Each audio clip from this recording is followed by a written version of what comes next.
lang pag napakantahin mo ako. Yan. I like that song. How lovely is your dwelling place, O Lord, mighty God, Lord of all. Yan aking version. Okay, good morning, Father. Friend ko po si Adriana Tanyag na taga-Pasig. Ako po ang taga rito sa Palaypalay, Halahala. Opo, lakas po ng ulan dito sa atin now. Okay, ingat po kayo sa pag-uwi nyo dito sa Halahala. Sa Vilma Castillo Cruz po ito. Okay, thank you very much po at Sister Vilma for informing us kung ano po ang sitwasyon sa atin po dyan sa Halahala. Malayo po pa kami. Mamaya pa pupunta rito ang more or less ang bagyo dito sa Metro. Mukhang kami aabutan pagtapos ng programa. Anyway, yung tipo bang tatapos ng programa biglang dadating yung bagyo, di ba? Ilang minuto na lamang po tayo mga kapanalig matatapos ang programa natin at taglayin po ninyo ang pagpapala ng Panginoon ngayong morning. Yan. And sabi ni Bebsida, you're welcome. Nasaan na ba siya?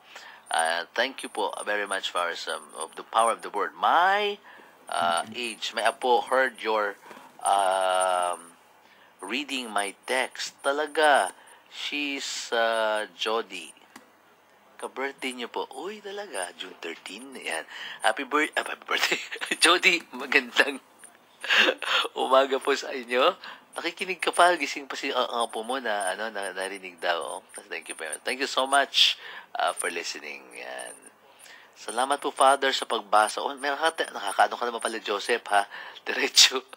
Sa pagbasa ng aking message, hayaan niyo po, share ko naman sa ibang ang Radio Veritas po kasi pati po mga kaibigan ko, sabi po sa kanila, sa kabila ng kalungkutan sa ibang bansa, makinig lang kayo sa Radio Veritas, mapapawi ang lungkot nila mapapawi ang lungkot nila ano ba sasabihin niya? Tama. Okay, thank you, Father, for healing prayers. Father Ron Cristobal, Father Ron Cristobal is now on his way to recovery. Thank you po and God blessing at po sa pag-uwi. Okay, salamat naman po at may mga gumagaling sa ating mga panalangin. Father, pagsampo si Roland San Jose sa barko. Masakyang mabait na cruise crew at ayos ang pasahod. Thanks po. Sige po, pagdasal po natin si Ronaldo. Pray po si Ronaldo Santos, maalis sa pagiging alcoholic. Father Gerald, sa akin pong karanasan, ang mabisang panlaban sa bad spirit ay pagdarasal ng Ama namin na bagay ng mariluwalhati sumasampalataya. Subok ko na po to. Syempre naman, Diyos ko, Ama namin po ba naman, hindi po makapatlayo sa masamang espiritu yan. Ama namin na yan, panalangin, tinuro ng ating Panginoong Jesucristo. So, yan. Father, happy feast days po sa Immaculate Conception. Nawa po ay marami pa din ang makapagmisa kanina kahit po may bagyo. And sa Friday po, kay Mama Mary ng Guadalupe. Salamat po sa Mama Mary ng Guadalupe sa pagligtas po niya sa BF ko. And now po ay feast ni San Juan Diego. Ay, alam niyo yung kapistahan nila. Salamat po sa December 13 po si Santa Lucia, patron ng mga may sakit at sa mata.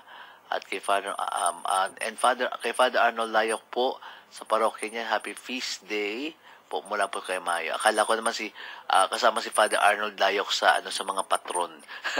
Okay, sige. Paggitin ko sa kanya. Good morning, Father. Sa akin pong karanasan, okay na, nabasa ko na nga pala yan. Sorry po. Sama po niyo sa panalangin sa Panalignery Abarca. Sana po malusaw na ang gamot ng baradong valve niya sa puso. Malusaw na ng gamot. Ayun. Maraming salamat po. Wala po kay Kapanalig San Jose del Monte ng Kapanalig. Ingat po sa pag-uwi. Yes po, malaking bagay po ang panalangin natin sa mga kapanalig po nating nangangailangan tungkol po dyan. Basahin natin itong mga ilang text natin. Okay. Good morning, Father. Praise God. Parang di na dadaan si Ruby sa Metro Manila. Dininig ni Lord ang dasal na natuloy din ba ating aming Christmas party sa Kapanalig Evelyn na Botocan ng Quezon City. Hindi na dadaan. Mamimiss siya. Ito yung Metro Manila. Okay, at siguro kung nasa Batangas area na siya, let's analyze yung track niya. Kaninang mga 1 hour, 2 hours ago, kung papunta siya ng west, most probably lalabas na yan ng country from Batangas western side. Tama, papasok. Possible pa rin po yung part ng ano niya ay medyo mag-hit ng konti, pero kung dan sa dadaan papunta sa side na yon, more or less mga Cavite area. Hindi, dito lang Cavite. Excuse me. Okay, anyway, huwag na tayo mag-analyze kung ano yung dadaanan ng bagyo. Ang gagawin lang po natin is, of course, we thank the Lord. Makapanalig, isa po sa kapangyarihan ng salita ay ang abilidad nating magpasalamat at magpuri sa Panginoon. We thank the Lord sa blessing po na ibibigay po niya. Okay. Ayaw talaga mabukas. Ayan, si Edba Belsa, taga ng si Sante. O sige po, hilapin po natin, ha. Ipopost po yan, ipapapost ko po sa internet po natin kung paano po mag-download sa mga mga international listeners po natin sa Radio Veritas. We'll try our best. We'll work it out. Mga kapanalig, meron po tayong ilang paalala.